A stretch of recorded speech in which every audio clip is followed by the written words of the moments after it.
Why do we get negative thoughts? Even when we don't want them, but still negative thoughts keep coming into our minds.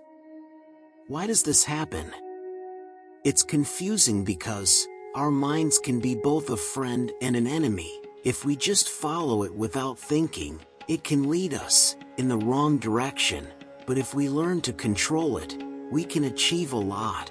We try to push away these negative thoughts, but the harder we try, the more they seem to come. It's like the more you try to avoid something, the more it sticks to you. Instead of running from these thoughts, we should learn to manage them.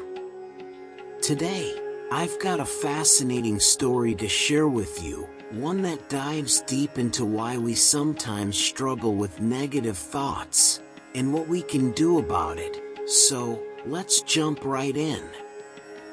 A young man once approached Buddha, troubled by his thoughts. He confessed, "Buddha, why do I have so many lustful thoughts?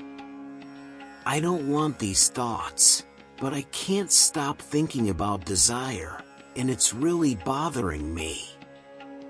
I waste so much time and energy on these thoughts, and they make it hard for me to stay calm. I always find myself drawn to women, and I can't help it." Buddha responded with a smile and asked, "Do you understand what desire really is?" The young man admitted, "I'm not sure what it is, Buddha, but I know it feels wrong." Buddha then explained, "First, you must realize that what comes naturally to us isn't necessarily bad. Everything has its place in our lives. Desire itself isn't bad.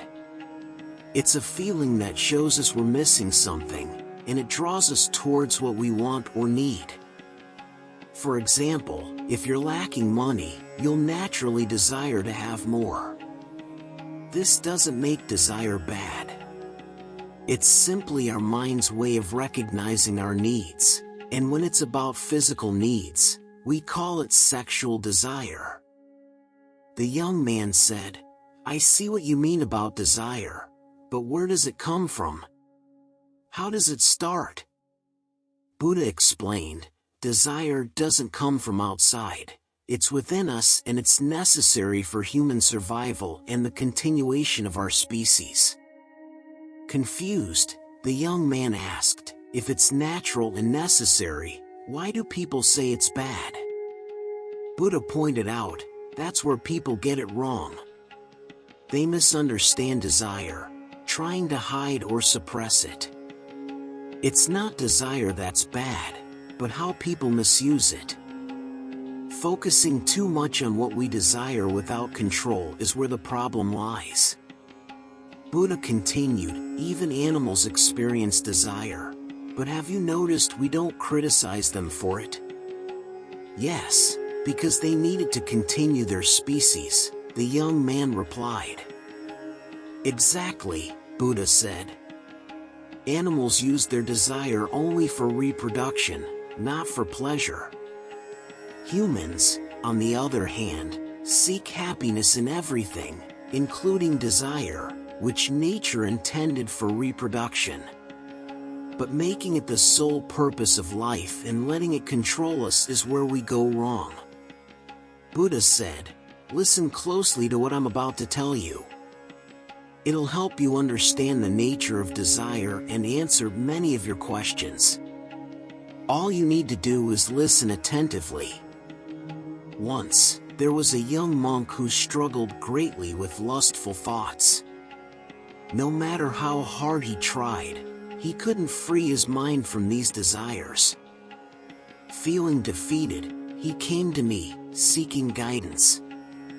I asked him to carry a bowl filled to the brim with oil around the village without spilling a single drop, warning him that 2 warriors would follow him, ready to strike him down if he failed.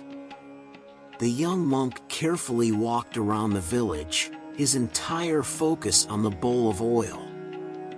When he returned, having not spilled a drop, I asked him, 'Did you notice the beautiful flowers in the village?'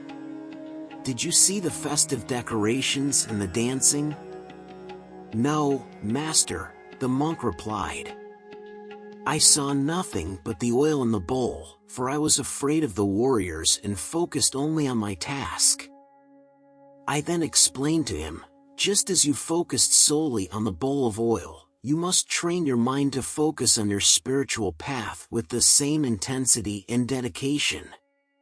Lustful thoughts may arise, but like the distractions you ignored while carrying the bowl, they too can be acknowledged and then left behind, without letting them spill over into actions.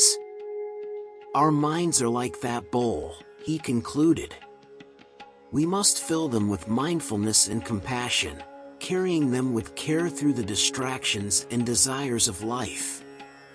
Acknowledge the thoughts that arise, but do not let them control you. Focus on your path, and walk it with diligence and purpose."